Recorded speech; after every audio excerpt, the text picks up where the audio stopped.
Welcome to the League of Women Voters Candidate Forum. My name is Susan Wakefield Del Porto from the Roselle-Bloomingdale League. I'd like to thank all of you for coming today. We'd like to thank Lake Park for hosting us and making this event possible. We'd like to thank the candidates that have joined us, and we'd like to thank you, the voters, who come to get more informed about this election. Would you please join me by standing for the Pledge of Allegiance? I pledge allegiance to the flag of the United States of America and to the republic for which it stands, one nation, under God, indivisible, with liberty and justice for all. Thank you. I'd like to just take a minute to mention the role of the League of Women Voters. We are a nonpartisan political organization. Our purpose is to encourage informed and active participation in government. We work to increase understanding of major public policy issues and influence public policy through education and advocacy. One of the main things that we try to do in this area is to put on forums like this so you can have a chance to get to know those who are running for office and those who will become your elected officials. This event really matters because voting is important, but informed voting is even more important. And so if you are not a member of the League of Women Voters, we would really encourage you to do so. We have men, women, people of all ages, and we would love to have your membership. And you can talk to anyone that has a name tag on about that. We'd also really like to encourage you to get ready to vote on November 16th in the general election. Early voting starts on November 6th, thank you. Early voting starts on October 22nd, and if you need more information about that, you can visit the DuPage Election Commission website. And also, if you see someone with a badge, we have little cards like this we're passing out with voter information guides. There's a website to the voter information guide. So we have resources to help you become a more informed voter. So with that, I would like to introduce Ginger Wheeler from the League of Women Voters in Glen Ellen. Ginger is our moderator for today, and she is going to introduce you to the candidates, set out the guidelines for questions and for their presentation. Ginger? Thank you, Susan. Hello, everybody. My name is Ginger Wheeler. I am your volunteer moderator. As Susan mentioned, I'm with the League of Women Voters of Glen Ellen, so I have no stake in these candidates. They don't represent me. I'm not in their district. Candidate forums such as this one, co-sponsored by the volunteers from the League of Women Voters of Roselle-Bloomingdale, provide a nonpartisan venue to give the general public an opportunity to participate in the electoral process by asking questions of the candidates about issues that concern them. This is an opportunity for civic discourse, and I encourage you to ask your questions of the candidates. Your questions can be written on the cards, handed out, and collected by League volunteers, and then they will be read by me, the moderator. The League, as a general practice, conducts candidate forums in this manner to ensure the questions are appropriate and to avoid duplication of questions, as well as to maximize the time we have allotted. We will do our best to read each question asked. The candidates have pulled numbers ahead of time to determine who will give their opening statement first. Then once we start reading questions, we're going to flip the order, so the one that went last is going to go first to answer the questions, and so on, and we will continue to rotate who answers first, and then going in that order, so that it's everybody has a chance to start with the first question, with the first answer to the question. Let's see. I am here to enforce the timing. So I may have to interrupt the candidates in order to keep things moving along and fair. The timers are sitting right in front of them with paddles, so they get 2 minutes for their opening statement and 1 minute to answer each question, and then 1 minute for a closing statement. Just a word about the League's policy on empty chair debates.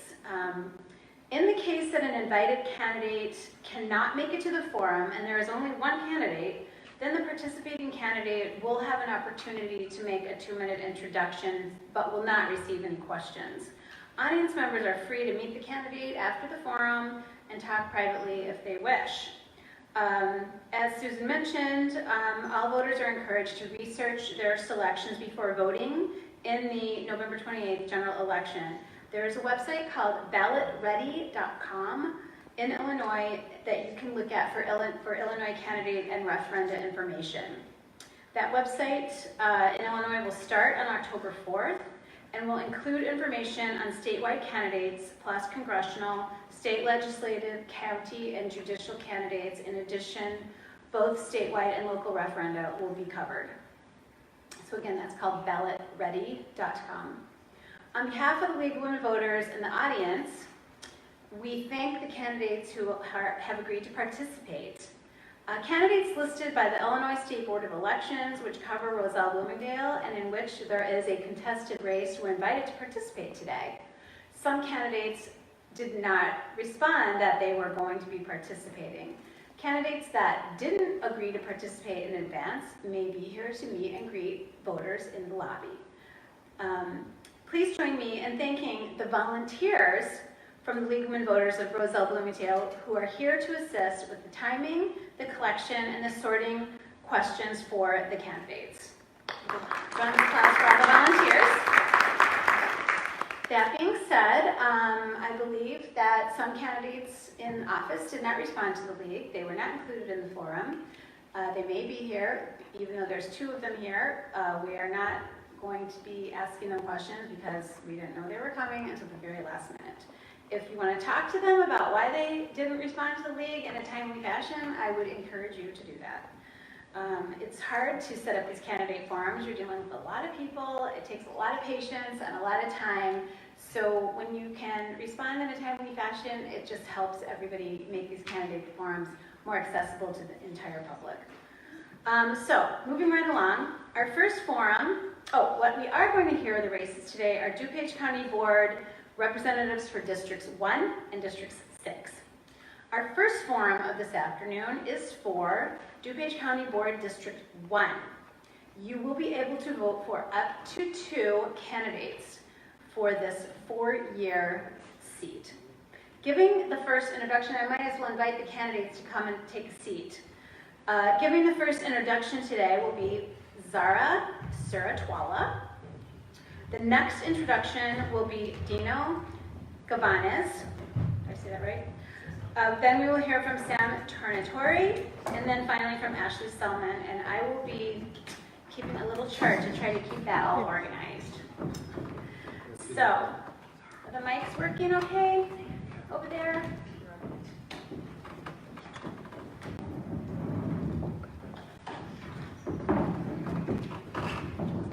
Also, I might add, we'd like to hold applause and general audience commentary to maybe the end of the forum, so don't be applauding during the questions, just to save time. Okay, so Zara Suratwala picked the winning number, and she will begin with her opening statement first. Hi everyone, I'm Zara Suratwala, and as we said, I'm running for a seat on the DuPage County Board in District 1. I have a master's degree in English literature from Loyola University Chicago, and I'm a writer, the co-founder of the I Speak for Myself book series, which has 7 published volumes to date, a professor of English at Elgin Community College, and a mother to Yusuf, age 10, and Nuria, age 8. I'm very active in my community, both in my mosque community, working in women's empowerment and outreach, and in my kids' school community, where I'm part of the PTA. I'm a parent volunteer, head room mom, and where I spearheaded the Junior Book Club program. I'm running because we need more diverse representation at all levels of government. We need voices from various professions, backgrounds, perspectives. We need empathy, kindness, determination, common sense. We need a new generation of leadership for DuPage County, and if we can bring balanced representation to the county board, we'll see an improved quality of life for DuPage residents. I believe strongly that leading begins with listening. This means that in order to lead, we must listen to the needs of those we represent. I've spoken to many people in the course of my campaign and I've heard their concerns and their issues. I bring to the county board my willingness to lead by listening first, and I bring a strong desire to collaborate with other elected officials so that by working together we can bring positive change to the areas it's needed. As a professor of English and a mother, I know firsthand the importance of high standards for the next generation. I also bring a global perspective, having lived abroad in both Egypt and in Thailand, and my life experience in the international arena give me unique and very useful tools in making connections with others. Thank you. Next, we will hear from Dino Gavanes. Hello, my name is Dino Gavanes, Republican DuPage County Board candidate for District 1. As a longtime DuPage County resident and business leader, I'm very passionate about the opportunity to serve our community. While DuPage County is already a wonderful place to live and work, we have a chance to strengthen it, safeguard the well-being of nearly 1 million residents, and ensure that the county continues to grow and thrive economically. Serving on the DuPage County Board is personal for me. I spent my entire adult life and career championing this community. I've lived here, grown a business here, and served District 1 communities on board service. And I know and love DuPage County and District 1. This May I was appointed to the District 1 vacancy, so I already have gained 4 months of valuable experience serving the county board committees to understand what being your representative really entails. I truly want to contribute my lifetime of business and community leadership to the advocacy of the county's well-being. First and foremost, the issues. First and foremost, high taxes. High taxes put pressure on DuPage County families, they hinder our economic development and private investments. Simply put, I am opposed to any tax increase and will vote against any initiative to raise taxes, real estate taxes, income taxes, or any other type of tax. We can increase our revenue that the county needs by investing in businesses and entrepreneurs, not by taxing our citizens more. Economic development is crucially important to DuPage County and its future. While our county is the best economic development history of any of Illinois, we need to be prepared to meet the challenges. Of course, DuPage County faces other issues like safety, transportation, education priorities, and noise and air noise, among others. From the stewarding of the stewarding of those resources like combat crime and drug abuse, to addressing airport noise concerns and advancing new ideas in education. Thank you, Dino. Next, we will hear from Sam Tornatore. Good afternoon. Thank you to the League of Women Voters, and thank you all for being here. I currently serve on the DuPage County Board. I was elected in 2012 and re-elected in 2016 for a 2-year term. I currently serve as the chairman of the Development Committee, which oversees all building and zoning in unincorporated DuPage County, as well as serving as the chair of the Legislative and Government Affairs Committee, which oversees and works with our legislators in Springfield and Washington to ensure that bills and laws that are passed are beneficial to DuPage County. I also serve as the vice chair of the Health and Human Services Committee, which oversees the DuPage Care Center, as well as various community services throughout the county. I live in Roselle with my wife, Marcia. I'm a former Roselle Village trustee, a Bloomingdale Township trustee, and a former president of the Roselle Chamber of Commerce and Industry. I'm an attorney. I have a business in Bloomingdale, and I also am a prosecutor. I'm running for re-election because I love my job and because I'm proud of what we've done at DuPage County and the county board, and I do want to continue that work with the people that I have served with. I look forward to your questions and your participation.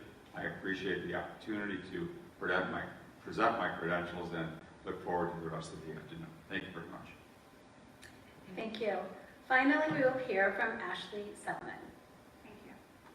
Hello, my name is Ashley Selman, and I'm running for the DuPage County Board in District 1.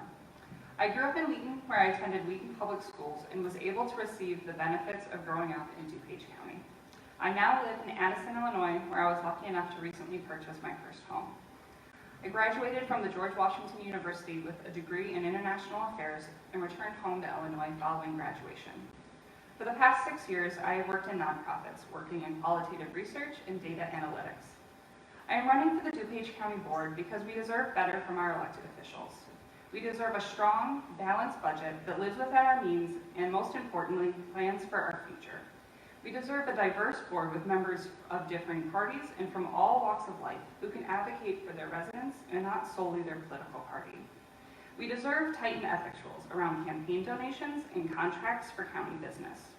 As we will discuss more during this forum, I support common sense solutions to reducing the county's expenditures, such as a 10-year pay freeze for elected officials and a reduction in unnecessary personal benefits for elected members and their families.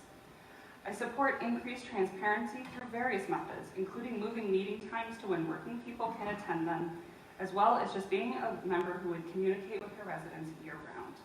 Thank you to the League of Women Voters of Roselle and Bloomingdale for hosting this important forum to educate our voters, and thank you for allowing me to attend. Great, thank you. So what we're going to do are there any questions? Once I have questions, Ashley will start, then followed by Sam, then Dino, and then Sarah. And then we will just keep rotating until everybody gets to answer the question first.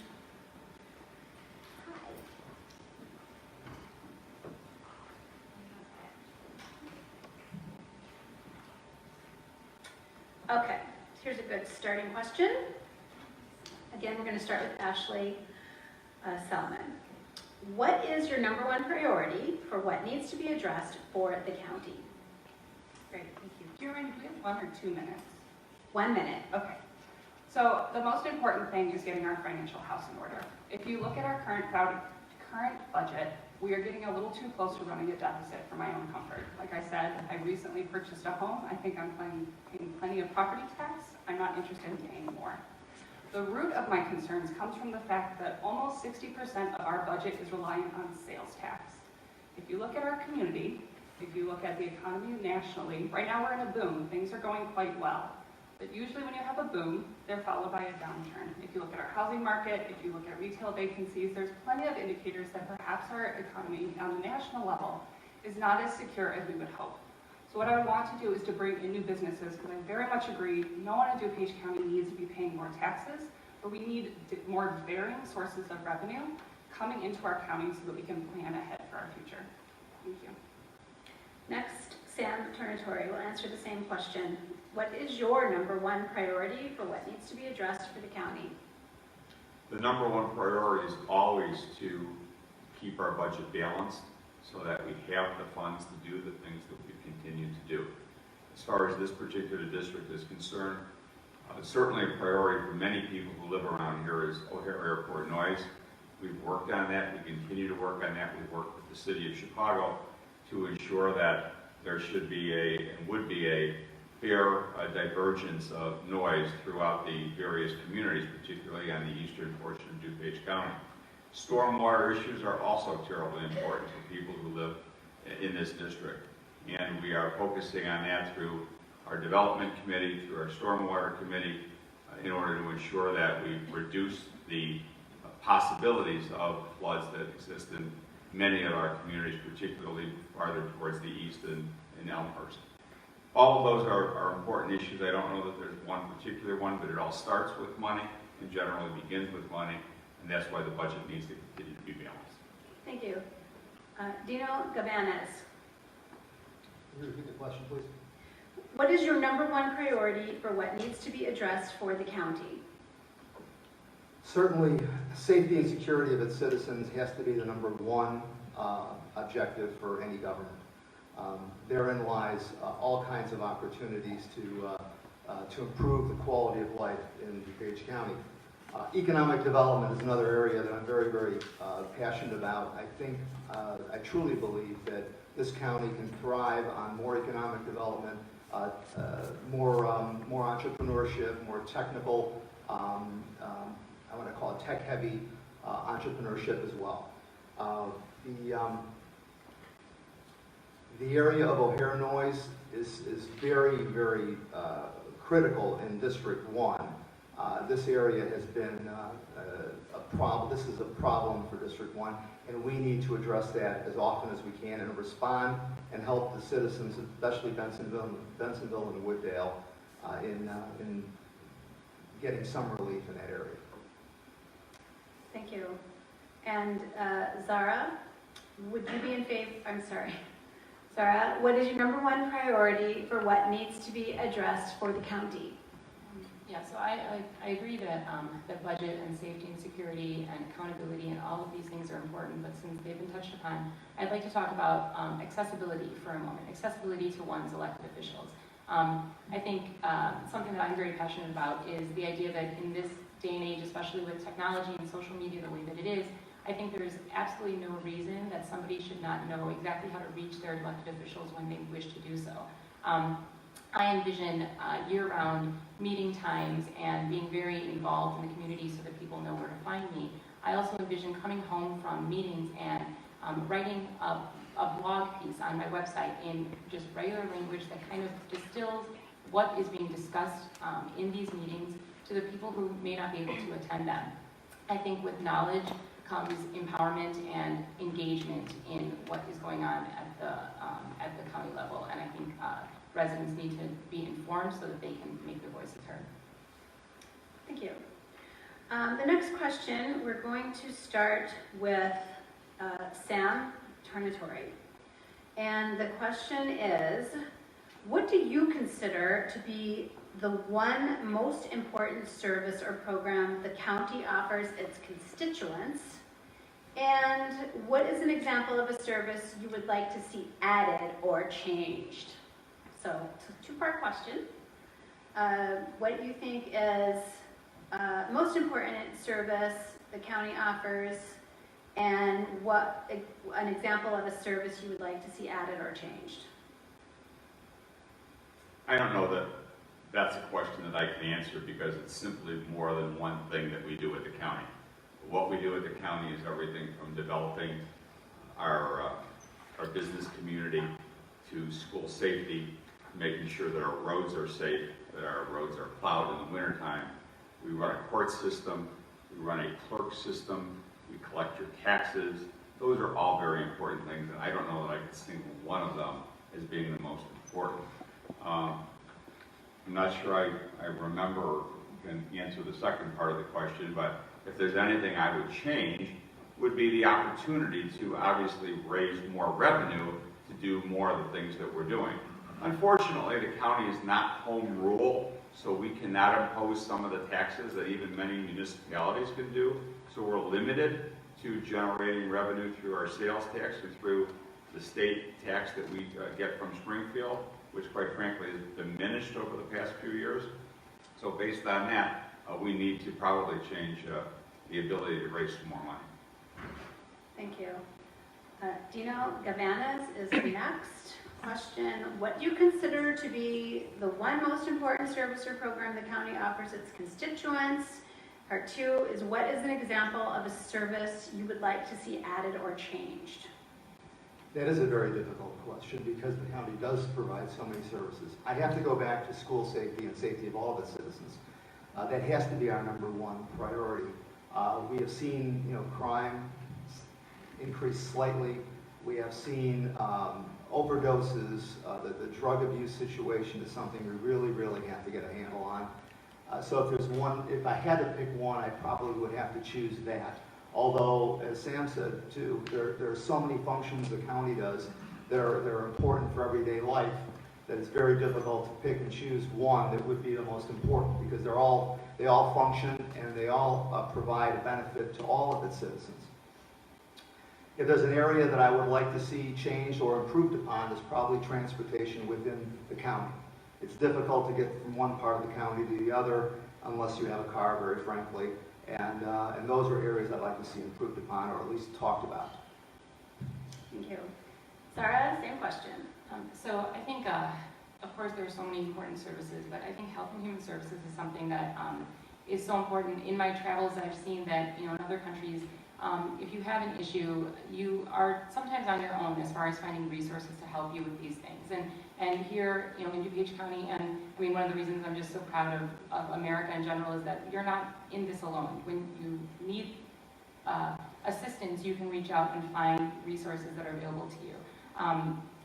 Especially with mental health, I think we need to destigmatize mental health so that if somebody is struggling in that way, they know not only the resources that are already there for them, but they don't feel that there's a stigma in reaching out and taking advantage of those services. And so I think that we could do a lot as far as just kind of educating the public about mental health and the other resources that are available to them.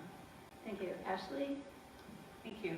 I would say that probably one of the most important things that the board does that would affect your everyday lives is their service to the unincorporated areas of town. So, you know, I live in Addison. When our basement flooded in May, I knew I could call the village of Addison to check about the sewers, because that's why it backed up, is that the sewers had a problem.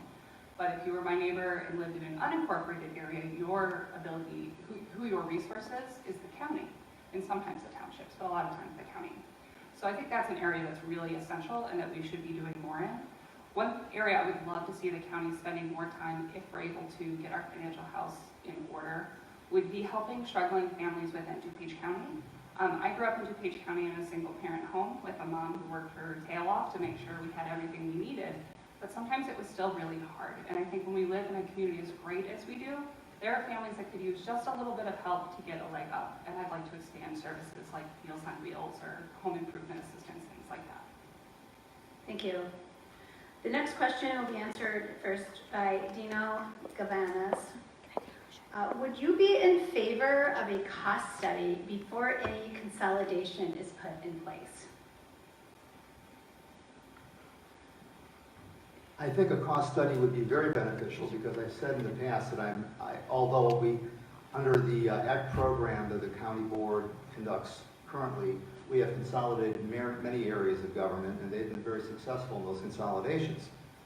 However, questions have come up in the past as to whether certain other areas of government should be consolidated, and one of my comments oftentimes is if someone else can do it cheaper and better, yes, let's look into it. However, the elimination of a particular area of government just for purposes of consolidation only are not something I'm in favor of. Thank you. Zara Surajwala. Yeah, I agree that consolidation and streamlining is important and that we need to be open to that as long as essential services to residents are not being cut. And so we need to just make sure that people are still receiving what they need to be receiving. And then, yes, I absolutely think that that it can be a positive thing. And I do think that there are some redundancies that can be brought to the table and streamlined. Thank you. Next will be Ashley Selman. Could you repeat the question again? The question is, would you be in favor of a cost study before any consolidation is put in place? Thank you. So I think consolidation efforts are really important as long as we are doing it efficiently and when it's expedient for residents. So if a cost saving study would, be cost effective to just do the study itself, those things can get a little out of hand. For a big move, a big department change, I think that would absolutely be in the taxpayer's best interest. One of the things that concerns me about the current consolidation efforts at the county level is that we haven't seen hard data on what's actually been saved. So like I said before, I work in data analytics and qualitative research, so I'm really interested in seeing the actual numbers behind the savings. All that you can find is a $100 million projected figure, projected over 10 to 20 years. As a taxpayer, that doesn't satisfy me. And I want to make sure also that we are consolidating services in a way that make it easier for you as a resident. So if we're consolidating a fire service and now you have less fire service available to your home, I don't necessarily care that it saves the county money if it means there's a personal risk to you and your family. So we just need to be strategic about it and make sure that we're saving money the best and efficiently possible. Thank you. Sam Tornatore. Would you be in favor of a cost study before any consolidation is put in place? Of course. And we do. We did a cost study for the consolidation of the election commission into the county clerk's office, and it'll result in a projected cost savings of $300,000 per year. These cost savings have to be projected because we don't know what they're going to be. We can only project them. We had a consolidation of the unused juvenile detention facility at DuPage County. It is now the DuCom facility, where 32 public service answering points were consolidated into 3. That will result in a $4.5 million annual savings. Again, this is projected because we just started it. But what it's done is allowed the services of the police and fire departments to be consolidated under that program, as well as the Addison Consolidated District, so that it's less expensive, more efficient, and we are taking unused portions of the county and using it for a better usage. But certainly my answer would be yes to any cost study. Thank you. Okay, Zara Sirtwell will start the second. We'll answer this next question first. And this has to do with the pay that county board members receive. The question is the pay for county board members too high, too low? Would a freeze save the county? How much money will a freeze of pay for elected officials save the county? So is the pay too high? Is it too low? And how much could we save? So the DuPage County board members are paid about $52,000 a year. If you look at Cook County, for example, they're paid around $24,000. So DuPage County board members are paid very highly compared to surrounding communities. I do think that it is high, and I think the right thing to do is to institute a 10-year salary freeze, so that that salary can kind of have a chance to normalize in comparison to other counties. I do, however, want to add that I think the reason that county board members are paid is because we do want to attract different types of people from various backgrounds and professions to run for office and to be able to do so. And so, let's see, I have 15 seconds. Yes, so I do think that it is high. I think a salary freeze is definitely warranted. And we are in the middle of a 4-year salary freeze, but I think 10 years would be better. Great, thank you. Ashley Selman, same question. This is about pay for county board members. Is it too high? Is it too low? And how much money will a freeze of pay for elected officials save the county? Thank you. I absolutely advocate for a 10-year freeze. But I do, again, think that it's important that elected officials are paid. I think it's important if there was a teacher who wanted to take time away from teaching and give back and help their students' lives through serving in a public office, I would assume that teacher would also need a salary to pay their bills, and I think that's important. As much as how much savings we could save, there's a lot of areas that we could start very quickly. Car allowances for elected officials are, I think, unacceptable and should be eliminated. I think being able to not only put yourself on the taxpayer-funded health care, as well as your family and your dependents, I think is unacceptable, especially when many still hold a full-time job or own their own business and could pay those important costs through their own funds, not through the county. Yeah, I think that's all I'm saying. Okay, great, thank you. Sam Tornatore, same question. Do you want me to repeat it? No, I don't think that salaries are necessarily too high or too low. I think they're commensurate with the responsibilities that we have as your representatives of county government. The salaries of county board members about 10 years ago was $57,000. It got reduced through the county board a number of years ago. It all depends on how serious you take your job. If you're just going to show up on a Tuesday morning, then $50,000 is probably too much to pay you. If, however, you're involved in a number of committees, if you're on other boards, if you are amenable and accessible to your residents, then $50,000, quite frankly, may be lower, but no one is complaining about it. Regarding car allowances, let's be clear, the county board members do not receive a car allowance. The county board members are not on medical plans for their families.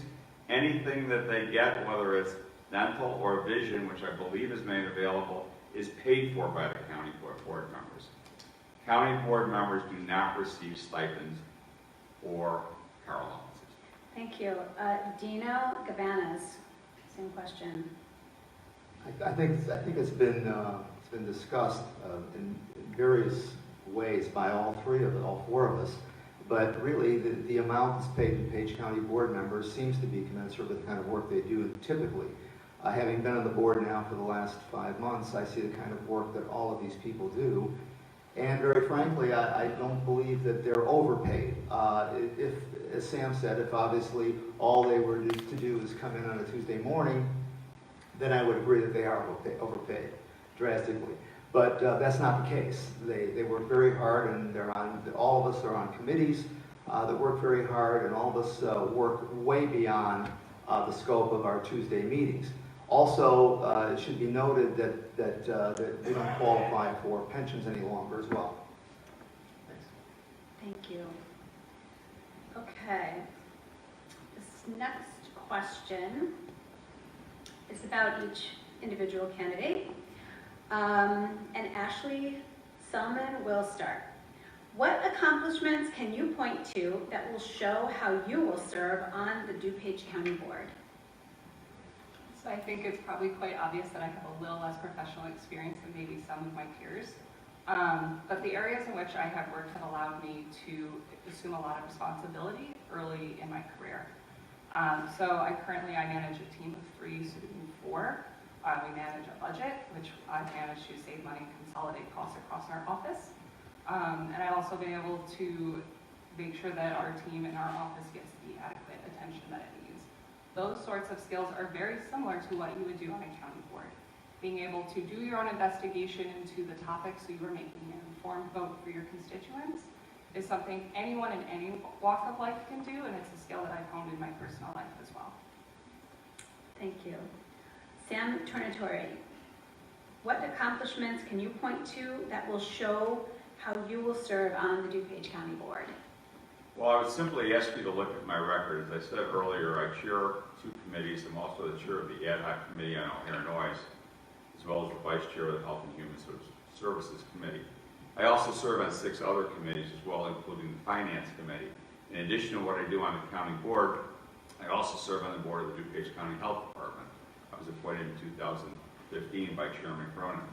I also serve on the Illinois Housing Development Authority, and I serve as its secretary. I was appointed by Governor Quinn, reappointed by Governor Rauner. The Illinois Housing Development Authority is a $1 billion agency which promotes and finances affordable housing throughout Illinois. Those are the kind of things that I've done in addition to what I had done prior to my time on the county board, giving back to my community. I would just ask you to look at my record, go on the DuPage County website, go on my website, and I think you'll see that I have been an active community member throughout my adult life. Thank you. Dino Cabanas, accomplishments you can point to show how you will serve on the DuPage County Board. Well, being capable of understanding the needs of the citizens of DuPage County is paramount in holding this job. I owned a business for 30 years, employed 20 people. I have a technical background, obviously BS in engineering, and I've got a finance MBA. So I'm able, I think, to understand some of the needs of these people of the county, both on a technical aspect, and when we look at things like public works or stormwater. We can read a blueprint, we can understand what they're talking about, we can understand the issues and the severity. From a finance standpoint, I sit on the finance committee as well. And having an MBA in finance certainly helps me understand the fiscal responsibilities that I have to the county and to the citizens of DuPage County. Thank you. And Zara Sertwala, same question. Accomplishments that you can point to show how you will serve on the DuPage County Board. So as far as my professional life, my book series, my work as a professor at Elgin Community College, my travel, I was invited by the United States State Department to travel to Thailand and Cambodia and speak to communities there about life as a Muslim in the United States. All of these speak to my experience outside of my bubble, and I bring a lot of perspective to everything I do. I also collaborate and communicate well with others, and I have a real desire to make connections with other people. I am very, very interested in hearing other people's perspectives and listening to them so that I can be a better leader. I think that that's something that residents deserve. Also, I am very empathetic, and as a mother, I'm extremely invested in the well-being of my community. I very much care about how others are doing, and I think bringing that sort of pay-it-forward mentality is something that is one of my strongest points. Thank you. Okay, this is going to be our last question, and then we'll do closing statements. This question has to do with the economy, and we're going to start with Sam Tornatore. So the question refers to the economy. I'm going to just read this opening part once, because it's not really the question, it's kind of a statement. The economy is doing well, but businesses in the area continue to struggle. Our local downtown area has vacancies, and for years, the Stratford Mall looks like it will close any day now. What are your plans to increase business growth in our district? Well, we at the county cannot necessarily tell the municipalities of Roselle or Bloomingdale what to do with their businesses. What we can do, however, is keep a AAA bond rating. We can keep our budget balanced, which is what we've done. We can keep our headcount reduced, which is what we've done. We can reduce our salaries, which is what we've done. We can continue the unemployment rate in DuPage County to be 3.3%, which is less than it is anywhere else. We can cut our sales tax, which is what we've done. Those are all reasons to bring businesses into DuPage County.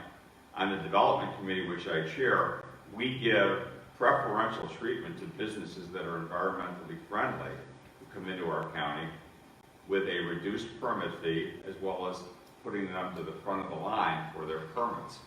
These are things which we do to generate new business, to make DuPage County an opportunity for businesses to come. And the jewel of DuPage County, which most people don't realize for business, is the DuPage County Airport. Thank you. Dino Gabanas, what are your plans to increase business growth in our district? As I said earlier, I believe that the revenue increases that this county needs and will need in the future can come from economic development. There is an economic development committee on which I sit, and we are looking for ways constantly to improve the economic development in this county. A good example is Choose DuPage, an organization that works with College of DuPage to form incubator programs for entrepreneurs, training programs for skilled workers as well. We believe, as having been an entrepreneur myself, we believe strongly that the way to increase economic development in a community is allow people the opportunity to run their own business and to grow their own business. If we can do that, I think that we'll have solved a lot of problems. Thank you. Zara Suratwala. So I think bringing in green jobs, especially in the field of solar energy, I think is a great way to bring in economic growth. I believe many consumers are interested in reducing their carbon footprint, and the county's in a great position to educate customers about how to do this and encourage businesses to bring their green solutions to the consumer. I think jobs would be generated and it would help the environment greatly. Another way is by inviting various businesses to bid for county projects. I think that's a great way to give other businesses a chance to improve and expand their own business, and I think that the county gets a better deal as well. And I think, of course, infrastructure projects may increase jobs, promote safety, convenience, and interconnectedness. Thank you. Ashley Selman. Plans? Sorry, go ahead. So I agree that it's a two-step approach. I think first, ensuring that our fiscal security here in DuPage County, reducing our reliance on sales tax and diversifying the amount of revenue we get from different sources will make DuPage County more attractive to incoming businesses. Areas where I think we can encourage new business, I agree that green jobs is something that DuPage County absolutely should be doing everything it can to invest in. Also, data storage facilities. Like I said, I live in Addison, and driving around during an election, you get to see a lot of the back roads and areas maybe you're not as familiar with. And there's a lot of industrial land that could be great for data storage, specifically with our proximity to Cook County. I think it's an area we really could grow. In order to get all of that done, though, our transportation between DuPage County and Cook County has to be improved. If we want people to reverse commute from Cook County, which is probably one of the ways we'll be able to attract large headquarters again, like something like McDonald's, you have to have an easier way to get to all of the suburbs, not just the ones on an unreliable train line. Thank you. We'll start our closing remarks now, and we're flipping the order that we started in. So Dino, Gavanas will begin with his 1-minute closing remark. As I mentioned earlier, I had a business in Itasca for the last 30 years. My wife Melanie and I live there currently as well, and have enjoyed living here. It's a great county, great place to live. My background and my educational background and my business background both make me, I think, uniquely qualified to hold this office. I believe sincerely that as you choose someone to vote for in November, you need to look at what they've done, who they are, and their education background, their work background, and their ability to understand the needs of the county residents. Please take a look at my website, Friends of Dino Gavanas, and in there I hope I've articulated some of these things. Thank you. Thank you. Next, we'll hear from Zara Surajwala. I'm passionate about DuPage, having chosen to live, work, and raise my family here. I'm proud of my district and I look forward to representing it.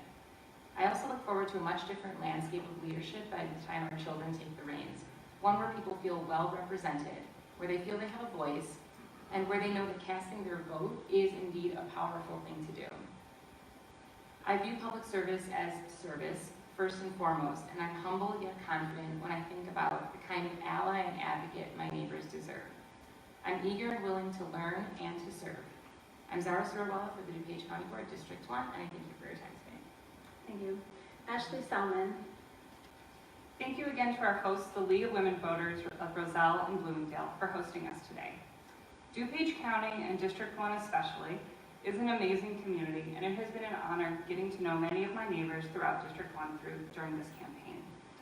I am running to ensure that our future is as bright as it can be. We can choose on November 6th to fight for a fair and balanced budget with varied revenue streams to reduce our overdependence on sales tax revenue. We can choose to increase accessibility and transparency of a board which affects our everyday lives, even if we don't always notice it. We can choose to create a board with high ethical standards who works to plan for our future. My name is Ashley Salmon, and I humbly ask for your vote on November 6th. Thank you. Thank you. And finally, Sam Tornatore. Thank you. Thank you to the League of Women Voters and all of you for being here. Government is difficult. Government is complicated. At the county, we're dealing with a $500 million budget. We're dealing with an opioid heroin crisis.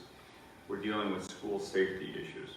We're dealing with a court system that is dealing with veterans issues and issues with people who are first offenders in the drug program, trying not to get them into a system. We're dealing with roads and bridges and stormwater problems. We have 18 people on the county board. They have 18 different opinions, but we generally have one goal, and that's to keep this county the county that we enjoy living in. All I've ever asked from a voter is an informed decision. Take a look at who we are and vote your conscience. Whether that's me or someone else, I can live with that. And I would just simply ask yourself, if you think that this county is better than it was 8 or 10 years ago, then I think that's as a result of the county board. And I would ask for your support and hopefully your vote. Thank you very much. Thank you. I just want to remind the audience and the candidates that before we started this candidate forum, all the candidates signed a broadcast and photography agreement. I have seen lots of people taking pictures in the audience, which is great. Candidates can use that for their personal use, but we prefer, as the league prefers, that it's not used in candidate literature or promotional things. And in that closing, I want to say thank you to the candidates. Let's give them a warm round of applause.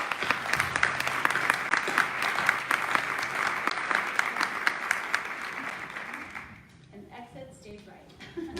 Or left, whichever. Anyone would like to smile for the Facebook Live participants? And we will begin our next forum, District 6, in a few minutes.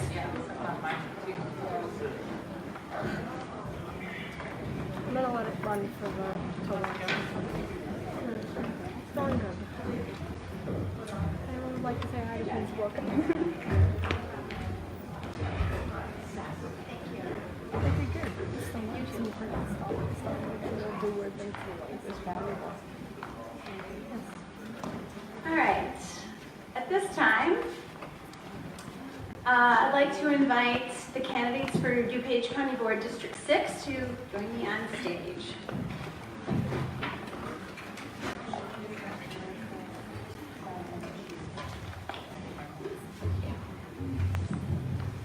There's 6.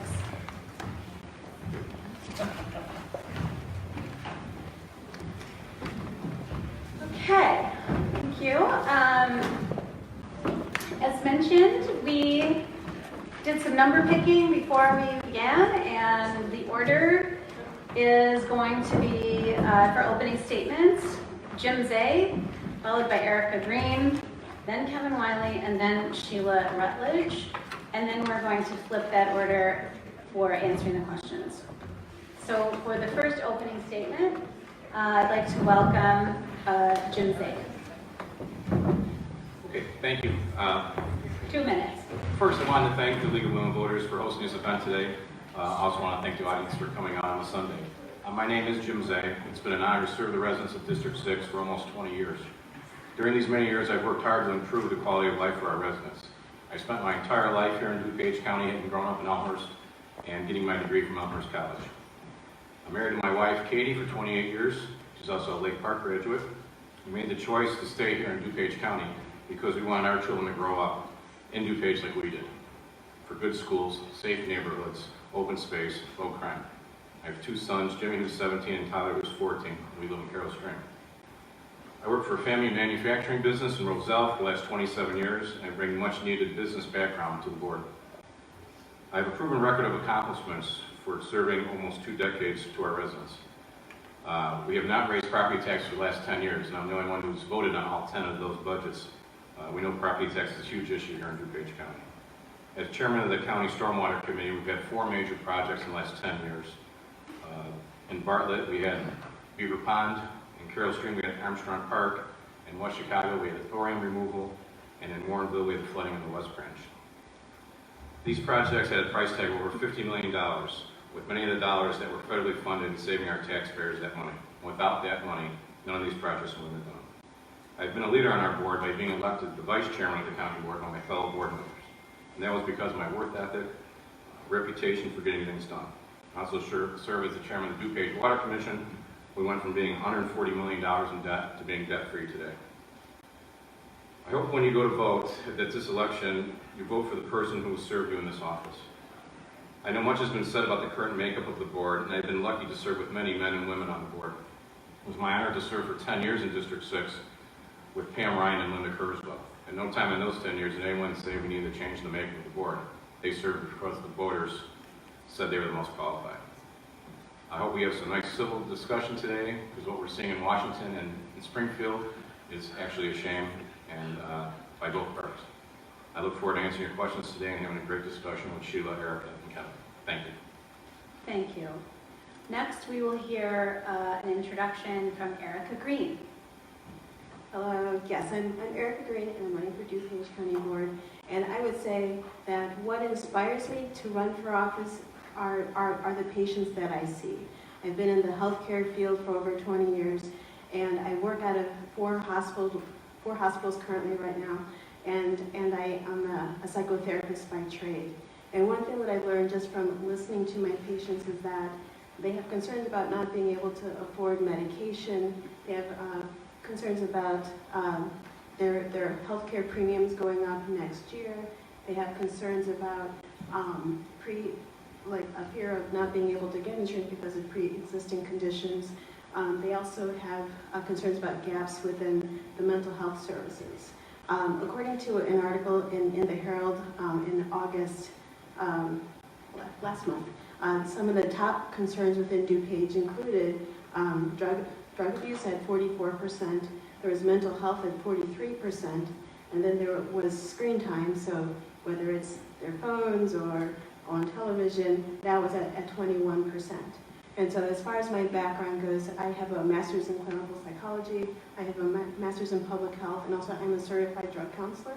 So I know currently what would help to aid some of these situations. I work with families right now, and so I feel that on the board, I would be able to do things on a larger scale. So whether larger health forums, whether larger health fairs or even more community outreach and initiatives to meet some of these concerns within the county right now. So I like to run on an issue-based campaign, and so I run for you. Thank you. Thank you. Next, we'll hear from Kevin Wiley. Thank you. First, I want to say it's an honor to serve on the county board as the District 6 representative for the last 4 years. I want to thank my wife for putting up with all the challenges that entails, from campaigning to the phone calls that we get all hours of the day and night and on the weekends and on vacations. It's a part of serving, and it's something that I've certainly delivered on, I believe, for our residents. Third, I'd like to thank the League of Women Voters for holding this event today. By way of introduction, many might not know who I am, as you haven't been in my life for the last 57 years, so let me introduce. I'm a colonel in the United States Army Reserve. I've spent 35 years. I've gone from being a private in the Army to a colonel in the Army. I've essentially been pre-vetted for the voters. I have a top secret SCI clearance, which means they've dug into my past. They've called my neighbors, they've called my employers, my employees, and they have found me suitable for services in the Department of Defense. You can tell a lot about a person by what their family does. My boys are both serving, one at the 82nd Airborne, one at Fort Sam Houston right now. So as a result of my service, I did not force them to make these choices. They made these choices on their own. I'm very honored. Overall, one of the things I'm going to be focusing in on today is drawing the map of how my credentials and my experience have applied to the county board, on the county board. As a colonel, as you might guess, I have a lot of planning experience. One of the first jobs I've had on board was as the chairman of the Strategic Planning Committee, where we rewrote the strategic plan for the first time in 10 years, and it's an effective tool for a roadmap of what we need to be focused in on for the future. Secondly, 30 years of IT experience. I'm now the chairman of the technology, and that's going to be some major spending coming up. And that 30 years of experience, it only is embodied in me at this point in time. We have a lot of attorneys, so on that, I will conclude. Thank you very much. Thank you. Finally, we will hear from Sheila Rutledge. Good afternoon, everybody. Thank you to the League of Women Voters for the opportunity to speak this afternoon. My name is Sheila Rutledge, and I have been self-employed for the last 30 years, and I started a second business 3 years ago. I am an artist by trade, so when we talk about the diversity of the board, I don't have the same way of looking at things as, although I am a business person, but the artist side of me kicks in, and I do tend to look at things in a different way. My brain doesn't hardwire the same way as some other business people. So that's, I think, one of the things I can bring to the board. I am almost a 9-year volunteer at our forest preserves. I have served on a couple of different Chamber of Commerce boards. I served all of the board chairs of my Photographers Northern Illinois Associate, and I pulled them out of a 20-year tax issue. They had not filed their not-for-profit taxes for 20 years. So my whole life I have served in every capacity.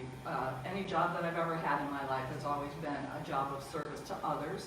And so that's one of the reasons I want to step up to a larger pool of people that I can assist to work through the issues and problems and ideas that they have for our community. So I hope that you'll take a look at my background and consider that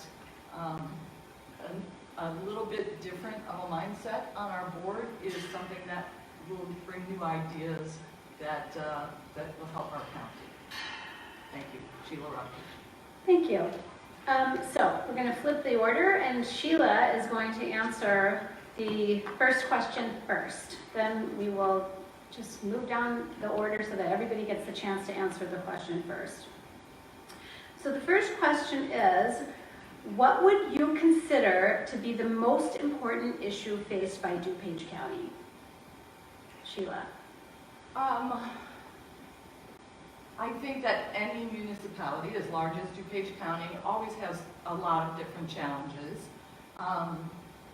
With the pullback of money from the state and the sales tax that is working on a downward trajectory. I think the budget is probably the most important thing that will be tasked to face if we are so lucky to be elected in November. For me, the pay question, which I would expect will probably come up, but I'll address it now. That is probably the biggest reason that I got involved. There's been a lot of talk about what the county board members receive in compensation and whether it's too much or too little. And I would like to think that with the addition of a new responsibility, I think that it is about right. And that responsibility, in my opinion, should be to advocate for our county at the state and federal levels. Thank you. Next, we'll hear from Kevin Wiley. Same question. What would you consider to be the most important issue faced by DuPage County? As I go door to door, nothing is more pressing in the minds of the voters than their property taxes. We are taxed out. In fact, on the upcoming election, you're going to see 3 referendums. And one of those referendums is, do you want DuPage County to oppose? And insert the first one, which is increases to your property taxes. The next one's going to be motor vehicle mileage tax. And the last one is, do you want us to continue the consolidation? The key there, as you begin to consider who you're going to vote for, you need to ask yourself who it is on this panel of candidates, who it is that you believe is going to be the strongest advocate against property taxes. For the last 4 years, my only 4 years on the board, I have voted to keep our property tax levy flat. I'm committed to doing the same, and every year going forward, as long as I'm on the board. We will find other ways to pay for the services that we need, and we will live in our means. And lastly, it is important to remember at all times that we are not alone in delivering services to our community, that we have partners in that effort. Thank you. Thank you. Erica Green, same question. Most important issue faced by DuPage County? Okay, going according to the research, I would say health, and from the standpoint from the opioid epidemic. According to the research comparing the stats from 2016 and 2017, there were 95 people who passed away due to overdoses. And so granted, it stayed the same for 2017, but the concern also is that the number of fentanyl deaths have increased. And so fentanyl is 50 times stronger than heroin. And so there was a concern of, one, yes, the rates have stayed the same, but also there are still 95 people who passed away, which is one of the leading causes of death within our county. So I will say that's a concern. Thank you. Finally, Jim Zay, most important issue faced by DuPage County? Well, as you talk to residents, as Kevin had talked and everyone else, property taxes and revenue is the huge issue. I guarantee you, if you bring more revenue in, governments will spend more money. It's the government's, the tough things that say no. And the county has held the line for the last 10 years, freezing your property tax. If you actually look at your property tax, we froze it. Your tax has actually gone down in DuPage County, your county portion. Now, we're only 2 cents of every dollar on there. And, you know, that's a tough issue. You know, public safety is 80% of the county's budget. That's a huge issue that we have. I mean, we have the court system. We have the jail. We have the sheriff's office. These are things, these are reasons why we came. We have safe communities. So we have to find a balance. I'm the vice chairman of the county. I'm the vice chairman of the finance committee. I sit in on all the budget meetings starting back in May. There was $19 million more were requested from the departments for money they wanted to spend on new things that we don't have. So we have to prioritize. We have to see what we're doing. We have to keep property taxes down, look for new revenues that doesn't affect our residents, so we don't drive our seniors and make housing not available for our new families. Thank you. Thank you. Okay, so now we're going to ask another question. We're going to start with Kevin Wiley. In light of recent school shootings, how would you work with DuPage County school districts to guarantee safety and security without sacrificing the efficiency of the learning environment? So the schools, independent school districts, are each independent governing entities in and of themselves. And we work directly with the Sheriff's Department to ensure that they have proper police protection in each and every one of those school locations. Certainly, as somebody with 35 years in the military, I do know how to defend a position. And your defense has to be based on the intelligence you have on the street about what's happening, based upon that threat. So there's not going to be one cookie cutter solution that works in Chicago that works in the suburbs. There's not going to be one cookie cutter solution that works in all schools across DuPage. So that's going to be a case-by-case basis, working directly with the deputies that are serving at those schools and working directly with the sheriff. And I believe that we've got the right people in place to make a great solution. Thank you. Next, Erica Green. Okay, I'm a huge fan of prevention, and one thing that I've noticed as a therapist is that we can see cues, or just that there are some hints that someone who is having thoughts of wanting to harm someone, you know, there are ways to track that. Within the ERs, I talk to quite a few people who talk about, you know, wanting to harm themselves, wanting to harm others. And so from that standpoint, there are things that the hospital can do to prevent things from getting worse. So whether it's having more mental health services available to the patients, including the families, and just giving more tips on what they can do to kind of corral their family members who are having thoughts of whether mass violence or even violence against themselves or others. Thank you. Jim Zay. Well, it's interesting. Darlene Rosé, the Regional Superintendent of Schools, just came to the county board and asked us for a funding request of $180,000 for a Department of Justice grant to work on school safety. And so the county board, even though things are tough, something this important, the county agreed to put in that money for $180,000 for us to get about $700,000 back. It's a big priority. I have two sons in high school, so it's obviously a big priority for me. I mean, I support the county. Our Office of Homeland Security is actually doing a mock shooting at Wheaton North in 6 months that they're going to do and train. A lot of the municipalities are going to be there, a lot of law enforcement, fire. So we do training to bring the schools in. You know, we have to look at mental health at younger ages and in the elementary and middle schools to see that children that are struggling, we need to have those kids diagnosed earlier and get them the help that they need. Thank you. Thank you. And Sheila Rutledge. Could you repeat the question, please? Yes. In light of recent school shootings, how would you work with DuPage County school districts to guarantee safety and security without sacrificing the efficiency of the learning environment? Thank you.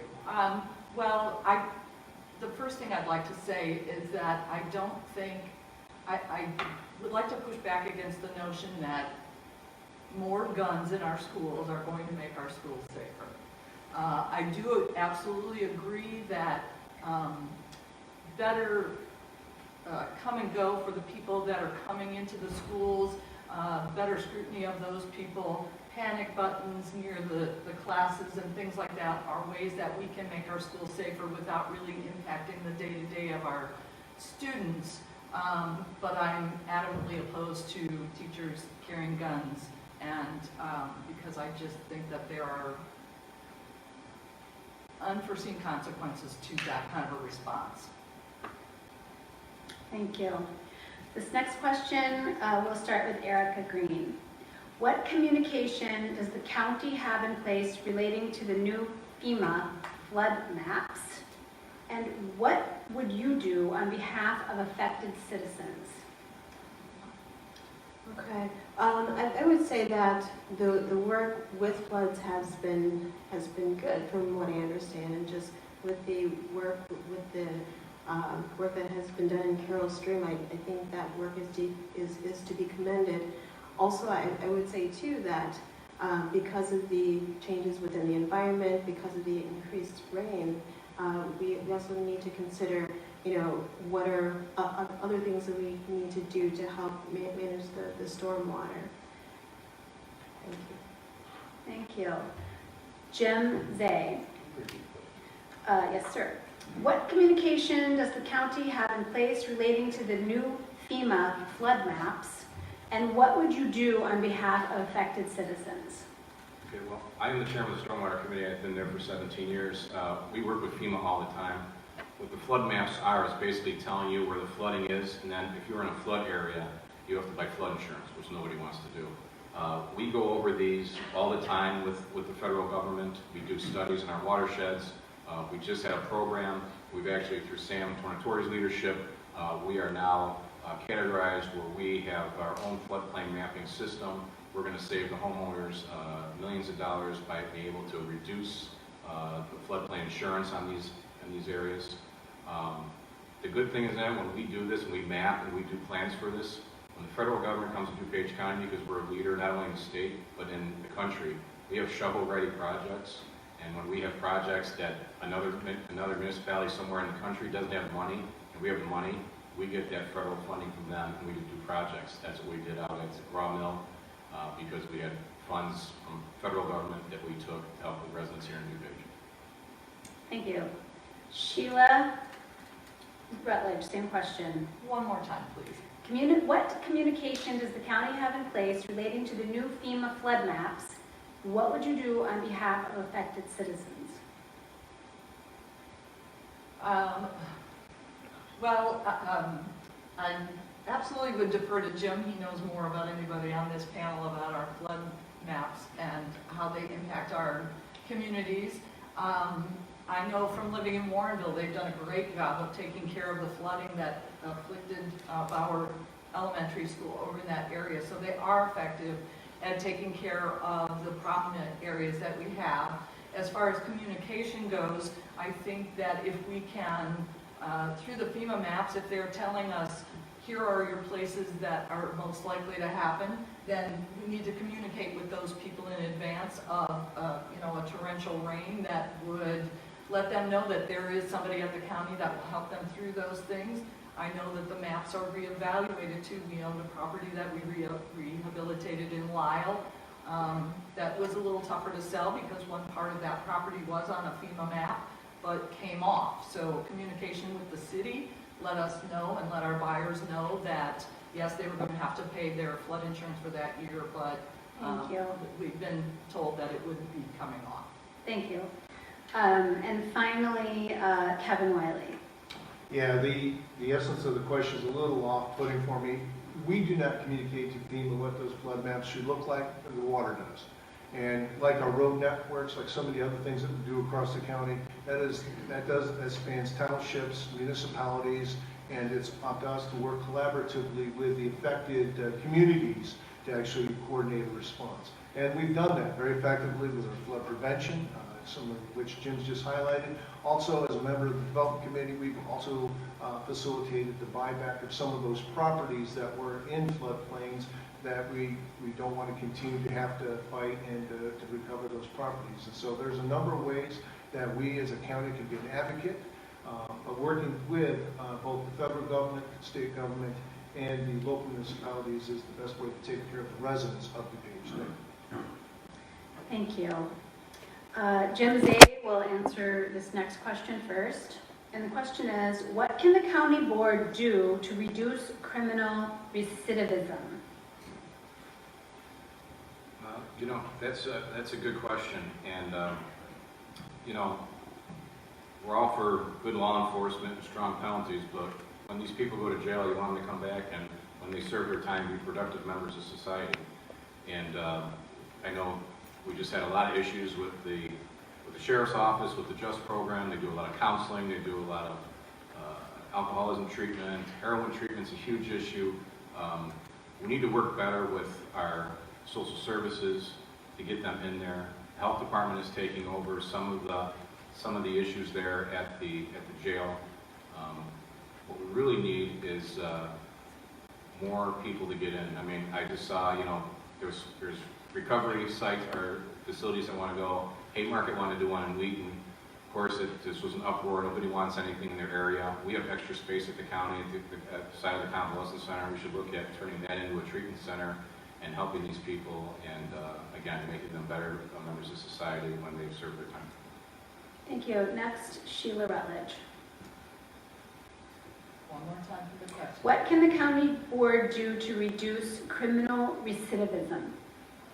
Well, I think that anytime that you've got people that are serving a sentence, I don't think it's adequate to turn their lives around to just warehouse them. I think that if we give them added training and responsibilities, that helps them be able to form a better life when they have served their sentence. For some of the nonviolent offenders, we might have them work with the animals that are in our animal control and do some training to make those animals more suitable to be adopted out, give them a sense of purpose while they're serving their time, to make them feel that their lives still are valuable even though they had made a mistake and that they were paying for that. So I would say let's find a way to make their lives a little more meaningful while they're serving their sentences. Thank you. Kevin Wiley? Again, this is one of those key areas where tight coordination with the sheriff's office is important. Working in the jails is a very important skill. And, you know, also recognizing that the people who are in there, the only thing they have in common is that they're in there. Each one will have their own story about how they got there. They'll have their own needs and that need to be addressed. And through programs like Just DuPage, they get right down to the heart and soul of what that individual needs for recovery and hopefully reintegration back into society. It may be a job, it may be a relationship. Can't really say why they got there. Also, but you can say by working with them what that fix should be before they're released back into society. Thank you. Thank you. And finally, Erica Green. Okay, I would say a lot has to do with what they were arrested for. A couple of years back, I was a therapist for drug court, and I found that for many clients that I saw, yes, they wanted to improve their lives after being arrested, but there were so many hurdles that they experienced. So whether it was not being able to get a job, not having a good family support system, not having good housing. And so I think that having stronger these things in place will help them from going back to jail. Because I've had clients who had mentioned that, you know, granted, jail is not the best place to be, but they get food there, they get shelter, and so it's better than being out on the street. So I would say that looking at the services for the homeless, that also might help with the rate of people going back to prison or jail. Thank you. Sheila Rutledge will answer the next question first. And this is going to be our last question, I think. We're running out of time. So these questions have been great. Thanks, everybody. So this question is going to be about taxes. How can the county relieve some of the tax burden on municipalities as responsibility for services are increasingly moved from state to local governments? So how can the county relieve some of the tax burden on municipalities as responsibility for services is increasingly moved from state to local governments? Well, I do believe and I support that consolidation of duplicitous forms of government.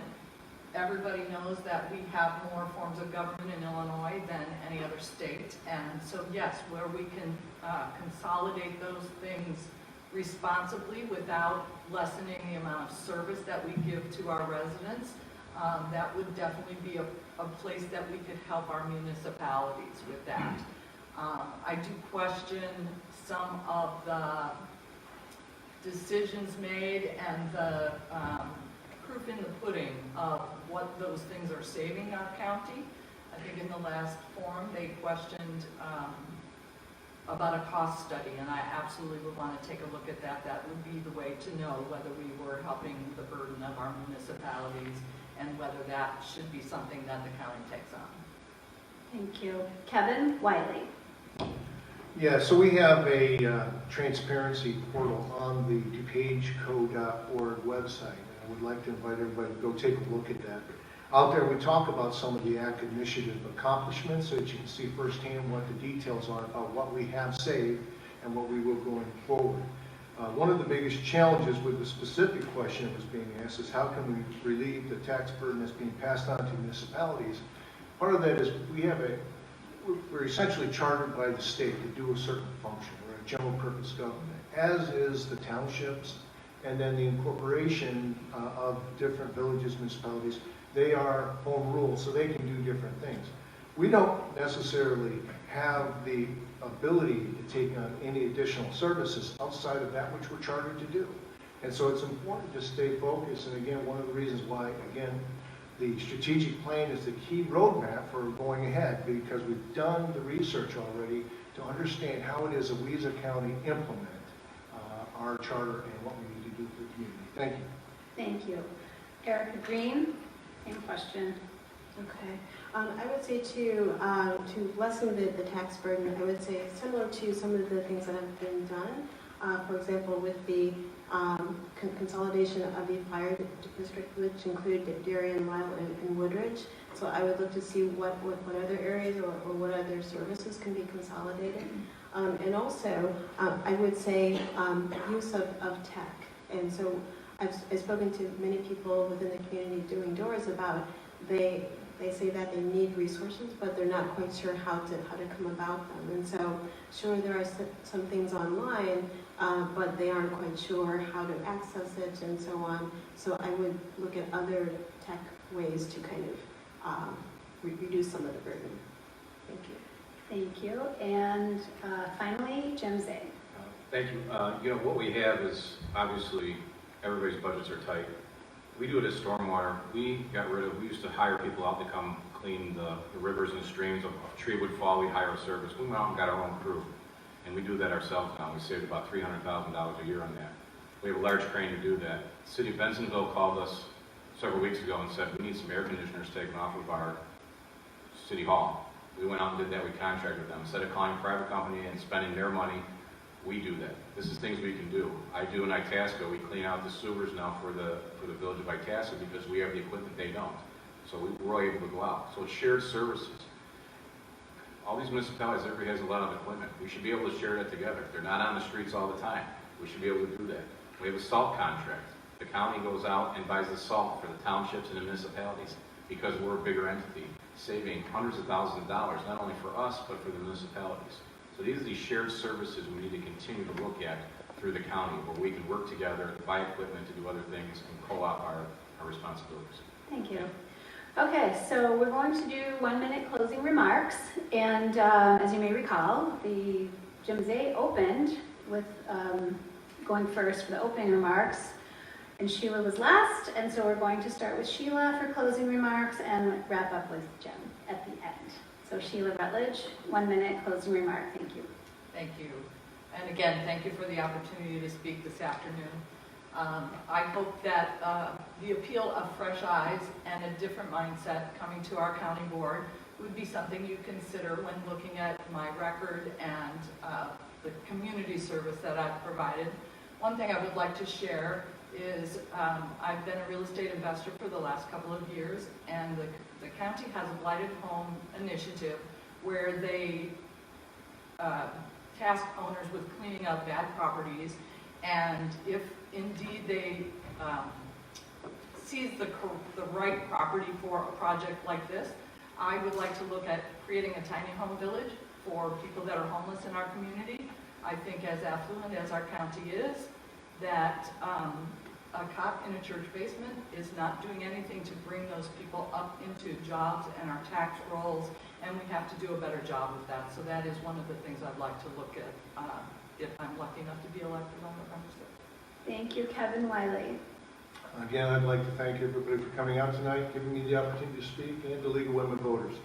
Right up front, I started by saying it's about your credentials, your experience, and for those of us that have a record, what we've actually done, so that you can see exactly who's the best qualified candidate to take on the burdens that lie ahead. We have a $439 million budget. We've been cutting tens of millions of dollars out of that. State hasn't transferred millions of dollars to us. Instead of coming back out to the citizens, we've asked ourselves, internal to the county, we tighten our, not ask the citizens to tighten theirs. And if you want to know who's going to be able to do that in the future, that's what I'm offering. I'm offering you a absolute commitment to keep your property tax levy flat so that you can stay in your home. Those of us that have a home that are paying close to $1,000 a month for our home, for the right of living in our home, look at that as a property rights issue, unprecedented in our nation's history. Thank you. Thank you. Erica Green. Okay. I would like to thank you all for coming and for Lee for having this event. And one thing I would like to highlight is that we in the county have an epidemic. And I feel that my experience in clinical psychology and also as a drug counselor can help meet some of these challenges that our community is facing. And so when I run for you and for your health and welfare, and I hope that you'll remember me on November 6th. Thank you. Thank you. And finally, Jim Zay. Thank you again. Thank you to the League of Women Voters and everybody for coming out today. A lot has been said today about the state of DuPage County, and I can tell you that the county's on the right path. Freezing property taxes, starting the discussion on consolidating government bodies, bringing businesses into DuPage County with a low unemployment rate of 3.3%. We have the highest skilled workforce in the state. Our county works for our people, from roads, the court system, the jail, law enforcement, stormwater, our opioid and heroin issue we've been leaders on. We're a leader here in the county and in the state of Illinois. Many of the mayors of the district have endorsed my re-election bid, not because of who I am or my party or anything else, because of the work we've done together. We have a lot of issues that we face together. We had fatalities on County Farm Road that I worked with Hannibal Park on. We had flooding in all the towns, zoning.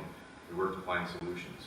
I ask for your support because I truly feel I'm one of the best qualified candidates for one of these two positions, not because of my party, but because of my qualifications and my past record. Thank you. Thank you. And before we let candidates go, Susan Del Porto has a few closing remarks. Again, thank you for coming today. If this was meaningful, we'd like to invite you to another candidate event, which is happening on Tuesday, this coming Tuesday, October 2nd, beginning at 6 o'clock, a meet and greet with judicial candidates and Senate candidates that will be taking place at 8,000 miles in Roselle. Oh, I'm sorry, the House, thank you, the House, the Illinois House of Representatives. I'd also urge you to learn more about candidates by visiting Ballot Ready, ballotready.org, that Ginger mentioned earlier. And finally, if this event was meaningful to you, please visit the League of Women Voters Roselle-Bloomingdale LWVRB website. Consider becoming a member. It's the membership dues that make events like this possible. And so thank you for coming, and let's give our candidates a round of applause.